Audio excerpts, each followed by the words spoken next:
प्यारे वर्स, बुगरासी की वो अजीम और शान, वो आम और ख़ास दिलों पे राज करने वाली हस्ती हमारे बीच बैठे हुए हैं जनाब आला अफाकुर रहीम खान साहब, जिनके पूर्वजों ने कहीं ना ब्रिटिश पीरियड के अंदर हमेशा इंसानियत को तरजीह दी और ब्रिटिश पीरियड के बाद में कहीं ना कहीं अफाकुर रहीम खान साहब जो कि साथ में बैठे हुए हैं यहाँ पर, आज हम उनके यहाँ पर मैरिज हॉल में एवरग्रीन मैरिज फार्म हाउस के अंदर यहाँ बैठे हुए हैं। फंक्शन चल रहा है, शब्बन खान साहब की यहाँ बेटी की शादी समारोह चल रहा है, गेट टुगेदरिंग चल रही है। तो उस अजीम शान हमारा भी दिल करता था प्यारे वर्ष के हमेशा बुगरासी जब भी आऊँ तो ऐसी शख्सियत अल्लाह ने बुगरासी के बीच में पैदा की कि जो कहीं ना कहीं इंसानियत के लिए और जब जब मौका आता है सौहार्द का, गंगा जमुना तहजीब का, तो फौलाद की मानिन हमेशा बढ़ चढ़ कर हमेशा शहर से लेके गांव तक अफाकुर रहीम खान साहब का परिवार और अफाकुर रहीम खान साहब खुद स्वयं वहाँ खड़े रहे और कहीं ना कहीं दोनों समाज के बीच में फौलाद की दीवार बनकर एक पुलिया का काम किया है। बुलंदशहर की सरजमी पे कहीं ना कहीं भाईचारा और जब जब ज़रूरत पड़ी है कहीं ना कहीं शासन प्रशासन को, तो कहीं ना कहीं इंसानियत के लिए सबसे आगे कदम बढ़ाकर हमेशा हौसला अफजाई करते आए हैं और लगातार बने हुए हैं। बीच में पिछले दिनों तबीयत ख़राब हो गई थी, तो कहीं ना कहीं लाखों लोगों की दुआओं से अल्लाह ईश्वर ने दोबारा से उनको कहीं ना कहीं सेहत याफ्ता देकर हम सब के लिए एक मौका और दिया है कि इनकी लंबी उम्र हो और कहीं ना कहीं जो फला बहबूद के काम ये कर रहे हैं, ये अल्लाह ईश्वर इनके द्वारा करा रहा है, वो अपने आप में अजीम और बहुत ही हिस्टोरिकल और अपने आप में ऐतिहासिक हैं। बात करें प्यारे वर्ष अफाकुर रहीम चचा की, डिग्री कॉलेज के कहीं ना कहीं एक पिलर के रूप में हमेशा काम कर रहे हैं और जो जिम्मेदारी यहाँ के आवाम ने दी है, बोर्ड ने दी है, उस जिम्मेदारी को इतने उम्र के पड़ाव में और इस सेहत के एतबार से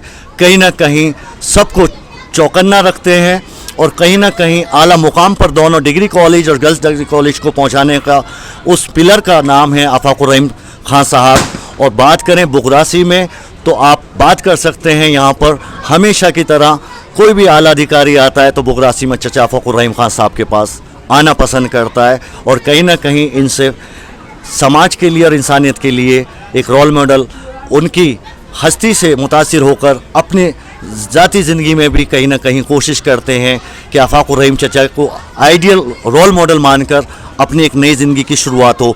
उसी एनर्जी का नाम है अफाकुर रहीम साहब और उसी अखलाक की दुनिया के उस ताज का नाम है अफाकुर रहीम साहब, उस मोहब्बत का, उस गुलदस्ते का नाम है अफाकुर रहीम खान साहब। हमेशा इंसानियत से बढ़कर उनके दिलो दिमाग में कुछ नहीं होता और इंसानियत के लिए हमेशा तत्पर बने रहते हैं। चचा अस्सलाम वालेकुम, बहुत बहुत खुशामदीद। तमाम व्यूअर्स की ओर से, दर्शकों की तरफ से कोटि कोटि बधाई, शुभकामनाएं आपको, तहे दिल से सैल्यूट, आपकी मोहब्बत को, आपके जज्बे को सलाम। जो आपके बड़े बूढ़ों ने आपको तरबियत दी थी वो आज भी आपने ज़िंदा रखी हुई है, कायम रखी हुई है। उसको कहीं ना कहीं सब समाज की जनता में आप बांटते आ रहे हैं खुशियाँ। हमेशा जब जब ज़रूरत पड़ती है इंसानियत के तकाज़े के लिए, हमेशा हर सरकार के साथ में, शासन प्रशासन के साथ में कंधे से कंधा मिलाकर आप खड़े रहते हैं और इंसानियत के लिए आगे बढ़ने के लिए उनको कहीं ना कहीं बहुत मनोबल बढ़ाने का काम करते हैं। खुशामदीद। क्या कहना चाहेंगे चचा, ये कैसे मुमकिन है, ज़रा बताएं आज, क्योंकि पूरी दुनिया के हिंदुस्तानी आपको देख रहे हैं।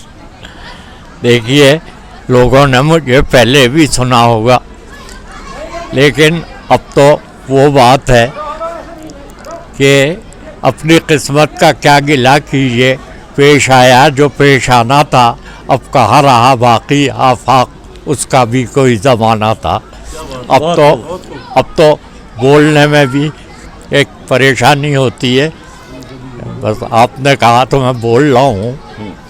और ये जो कुछ भी है बुज़ुर्गों की खिदमत का और इलाके की मोहब्बत का सिला है, जो आज भी। मैं जब हज को गया था तो ये सुना था बुज़ुर्गों से कि काबेतुल्लाह पे पहली नज़र पड़े तो जो दुआ मांगेंगे वो कबूल होगी। जी। मैं बहुत सी बातें सोचता हुआ गया था कि काबे पे जब नज़र पड़ेगी तो ये दुआ मांगूंगा, ये दुआ मांगूंगा। और जब मैं गया तो काबे को देख के एक वो तारी हो गई मुझ पे और सारी दुआएं भूल गया। आप यकीन मानिए भाई कि मैंने जो दुआ मांगी अल्लाह से कि या अल्लाह तू कम से कम मेरी ज़िंदगी में जो हमारे इलाके में इत्तेहाद है उसे कायम रखना। उस वक्त मैंने यही दुआ मांगी। और अब जब लोग ये दुआ करते हैं, मैं बीमार हुआ, बहुत दुआएं करी। बेशक बेशक। अगर मस्जिदों में दुआ हुई तो हमारे यहाँ मंदिर के अंदर और पड़ोस में गांव हैं, वहाँ पर मंदिरों में दुआ हुई। तो आज भी मैं ये कहता हूँ कि मेरी सेहत के लिए दुआ मांगो, मेरी ज़िंदगी के लिए दुआ मत मांगो।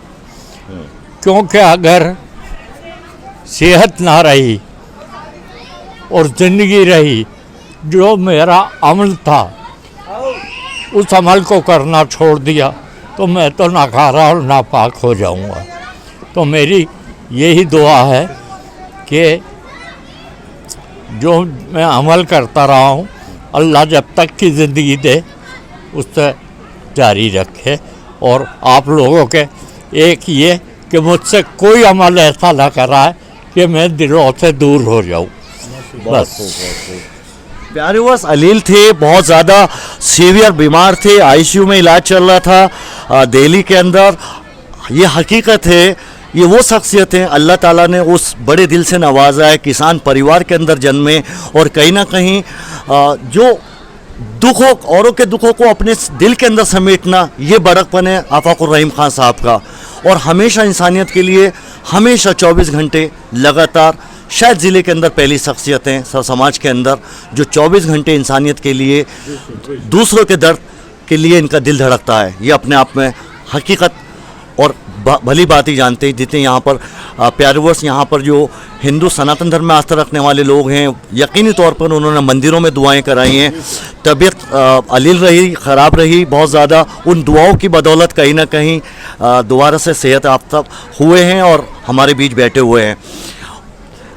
छोटा सा सवाल बस मेरा आफाकुर रहीम चचा कि तमाम यहाँ पर फंक्शन माशाल्लाह लोग तारीफ़ कर रहे हैं कि यूरोप, कनाडा, कराची और मौली और पंजाब, गुड़गांव, ग्रेटर नोएडा के तर्ज पर आपका जो मैरिज हॉल है बहुत कुशादा और हर डायमेंशन के अंदर यहाँ पर बड़ी तारीफ़ कर रहे हैं मेहमान। उसके बारे में और ज़रा बताएं प्लीज़, ये कैसे आप कर पाते हैं, करा पाते हैं? देखिए मैंने ये नगर पंचायत का गेट बनवाया जी। आप इसे गौर से देखिएगा, इसके दोनों साइडें अगर मुग़ल आर्ट हैं तो बीच में इसमें हिंदू आर्ट है जो मंदिर की। मतलब गंगा जमुना का भी आपने उसमें तहजीब का, संस्कृति हमेशा इस तहजीब को ख्याल रखता हूँ। मैंने अगर बारात घर बनवाया तो मैंने ये पूरा ख्याल रखा कि जो हमारी तहजीब है वो ना टूटे। अगर लेडीज आएँ और अगर इस तरह आना चाहती हैं कि ये पता भी ना चले कि भाई, प्राइवेसी के साथ जी, तो आप ये देखिएगा कि किधर से आई किधर से गई पता भी नहीं चल सकता। और ये सिर्फ मुसलमान ही नहीं बल्कि हिंदू समाज में बहुत सारे लोग चाहते हैं उनकी बहन बेटियां जो है सेपरेट। अगर बारात में आई हैं लोग, अब बच्चा भी साथ है, अब किसी को दूध ही पिलाने लगे तो वो यहाँ बैठ के सुनाए। राइट राइट राइट, बहुत बहुत। तो ये जो पर्दा लगा हुआ और उधर बैठने का, लेडीज़ के बैठने का है, वो आराम से वहाँ पे बैठ सकती हैं। हम यहाँ पर आसपास गांव हैं, बहुत से फैमिलीज से ऐसे ताल्लुकात हैं कि अच्छे खासे बैठी हैं और देखा कि आपा कहाँ गए, घूंघट कर लिया। जी जी जी, अदब में जी, एहतराम में जी। अब यहाँ पर फंक्शन में आई हैं और घूंघट करके बैठ रही हैं, तो मैंने इसलिए सेपरेट कर रखा है ताकि आज़ादी से बैठे बहुत खूब। और आज़ादी से रहे। जी प्यारे, बस आपको बताते चले, इस मैरिज हॉल की बुलंदशहर में अपने आप में बहुत ख़ास विशेष बनाता है। यहाँ पर सभी सर समाज की शादियाँ फंक्शन होते हैं। यहाँ पर जो एंट्री है वो विशेष आप देखने लायक है। गाड़ी से हिंदुस्तानी दुनिया की किसी भी गाड़ी से, लग्जरी गाड़ी से आप अपने परिवार की महिलाओं के लिए प्रवेश द्वार सेपरेट बनाया हुआ है उनके एंट्रेंस के लिए। ये अपने आप में काबिल तारीफ़ है। और चचा का जो कहना है कि यहाँ पर बहुत सारी ऐसी महिलाएं भी आती हैं शादी समारोह के अंदर जो कि न्यूबॉर्न बेबी उनकी गोदी में होता है और फीडिंग कराना, तो जाहिर सी बात है कुछ अदब में, मान सम्मान में और जो भारतीय संस्कृति तहजीब है, बड़ों का मान सम्मान में वो पर्दा करती हैं, घूंघट, तो उनको आज़ादी दिलाने के लिए कहीं ना कहीं ये कदम उठाया। ये अपने आप में विशेष बनाता है, बड़ा बनाता है और अति सराहनीय। बहुत बहुत रियली तहे दिल से आपको इसके लिए भी सैल्यूट।